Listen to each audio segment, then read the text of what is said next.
Hey guys, how are you? Sorry for a little delay in putting up videos there. I guess it's only been a couple of days, but I had a horrible camera malfunction. I just kind of posted something real quickly about it yesterday on my blog, and the issue was basically I wasn't having any problems with my camera, and then all of a sudden one day I turned it on and it was totally would not work for me. So I decided that I didn't want any more time to pass, and I went ahead and got a new camera, a better camera. So I'm pretty excited about this. We'll see how it goes. I'm not quite familiar with all the controls yet, so it's still kind of working on that, getting accustomed to it, but so far I really like it. So anyway, thank you for bearing with me. But over the weekend I did have a lot of fun. Tyler and I went to St. Louis. We went to a St. Louis Blues hockey game, so that was really fun. I'd never been to a hockey game before, so we had a great time. And I also was able to stop by the Sephora store and the MAC store there, because we don't have a Sephora and MAC down here where I live, so I was really excited. I spent a lot of time just browsing around the Sephora and didn't really end up getting anything there just because I had gotten so much for Christmas from Sephora that I was like, well, I'm going to go to the MAC store. And there were a few things I had in mind that I wanted to get, and I just wanted to show them to you in this quick haul video. First off, I knew I wanted to get one of the paint pots, and I'd never tried them before, but I'd heard really good things, and I like the sort of product that you can get a lot of good out of. You know, it's not just going to sit there, and especially if you're going to pay, decent money for it. So I got the paint pot. They look like this. You've probably seen them in other people's videos. But the color I got was Rubenesque, and this is why I like this camera. It actually shows the color. You can see how pretty that is. You kind of turn it into the light and it gets goldeny and light like that, and that's really what it looks like. It's like a skin tone, only with some really pretty kind of iridescent peachy tones to it almost. And I was talking to the girl, I was thinking about getting, I know there's a shade called Soft Ochre that would really probably match my skin tone, but the girl I was talking to, I kind of was like, well, if I use this, I can wear it alone too, so, and it'll still kind of have a little bit of, shimmer to it and that sort of thing. So I'm really excited about that. I actually have that on right now. The eye products I'm going to talk to you about, I got 3 things from MAC, and I used them all today for the very first time. So really exciting.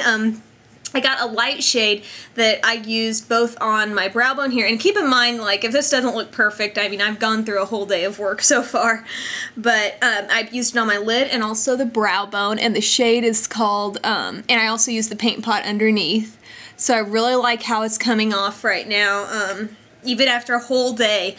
It's called Naked Lunch. You may have seen this shade described by people, and it's just a nice, kind of, light highlight shade.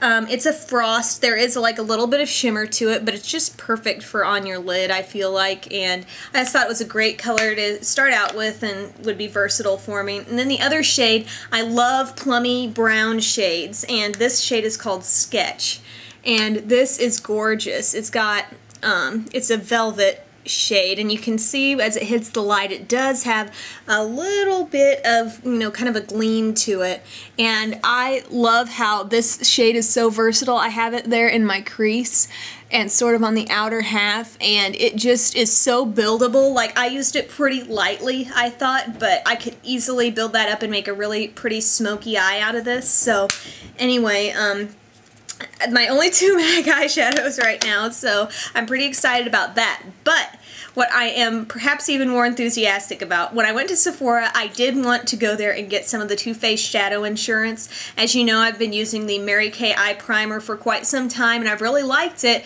but it has been the only eye primer that I have. Kind of like, I mean, with these eyeshadows, I kind of wanted to be able to compare back to what I have and kind of have more of a gauge on quality-wise, and then maybe give you guys some comparisons, continue to give you some low-priced comparisons, But I wanted to see between the Too Faced Shadow Insurance and the Mary Kay Eye Primer, which I thought was better. And so I've only used the Too Faced stuff for one day. I used it today, and considering that a whole day has gone by and the look of my eyeshadow has not even changed and I don't see any creasing, you know, I'm really pleased with how it's worked so far, so I can't really say anything bad about it yet, but I'm not quite ready to review yet. But I ended up getting that, since Sephora was out, completely off the shelves, you know, and the girl's like, yeah, it's just been flying off. So I was kind of between this and the Urban Decay Primer Potion, but I decided on this because this little tube here, because I can squeeze every last bit out of it, and that totally irritates me. You know, if you spend good money on a product and then you can't get it all entirely out of the container you bought it in, so that's kind of frustrating. So that's why I ultimately went with this, and I've heard some good reviews recently here from people I really trust. So a couple of drugstore things that I got also that I've only used like once, so I can't quite review these yet either, but I promise I will. I got the Outlast Lipstain from Covergirl. I hate when they don't put the shade name on here, but it's number 400, and it's basically, it is a marker. And this stayed on my lips all day. I wore it all day yesterday, and it totally stayed. There was one little, I felt like it stayed more on the border of my lips at times than right in the center, because I had been eating and stuff like that. But you put a gloss over it, especially a gloss that's a little more opaque, and you're not going to notice it as much, so you can kind of cover up for it, but it's really good. It feels really, I mean, obviously really lightweight. It's like you basically colored on your lips with something that is weightless, so that was really nice. And then I got the Maybelline Lash Stiletto. This was actually upon request of my mom. She was like, I've been seeing the commercials, I figured you've you know, tried that by now, but I hadn't. And what I do like about it so far is the brush. I like how it gets more narrow at the tip, and it's still definitely, it takes me a while to understand whether or not I like a mascara or not, so I'm going to give that some more time. But anyway, I just wanted to show you guys what I got recently and tell you about my little new camera experience. So hopefully it all continues to work well, and thank you guys so much for watching, and have a great day.